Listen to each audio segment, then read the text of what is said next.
Isadora, studentessa di lettere a Venezia, viene spesso in stazione.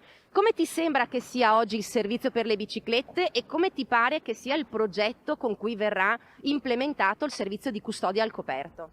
Sono molto felice del nuovo progetto perché oggi la stazione non è un luogo sicuro dove lasciare le biciclette, vengono rubate spessissimo e quindi era arrivato il momento per creare una soluzione alternativa.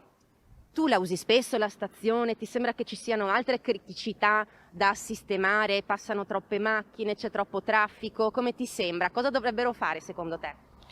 Beh, l'entrata al parcheggio non la trovo troppo comoda e inoltre ora è in ristrutturazione da un bel po' di tempo e non ha un aspetto troppo gradevole.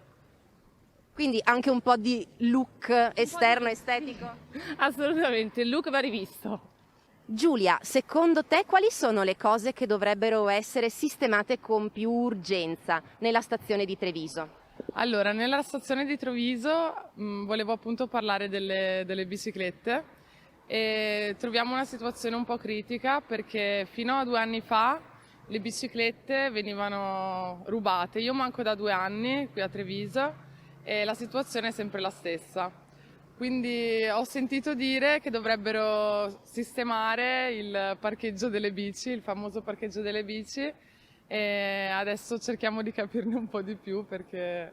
E per gli anziani dicevi alcune scale sono troppo ripide e troppo lunghe. Sì, perché per un giovane è molto facile accedere al sottopasso, mentre per un anziano caricarsi la bici in mano e scendere le scale non è semplicissimo, quindi un aiuto un po' in più per gli anziani. Basta. Nicolò è uno studente. Che cosa pensi del restyling che vogliono fare della stazione dei treni di Treviso? Allora, la situazione anche adesso è ottima, è una cosa positiva sicuramente sia per noi studenti che per i cittadini di Treviso. In particolare anche la posizione nuova che ci sarà degli autobus, per esempio le navette scolastiche. Inoltre anche per molti studenti che arrivano in treno è un vantaggio soprattutto per loro, ecco. Anche per le biciclette. Mi sembra che anche questo sia stato fatto con un po' di criterio. Beh, sicuramente l'aspetto positivo per l'ambiente, quindi anche per le biciclette, penso.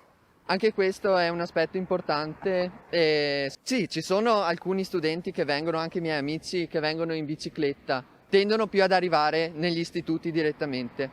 Ciò non toglie che sia una buona iniziativa.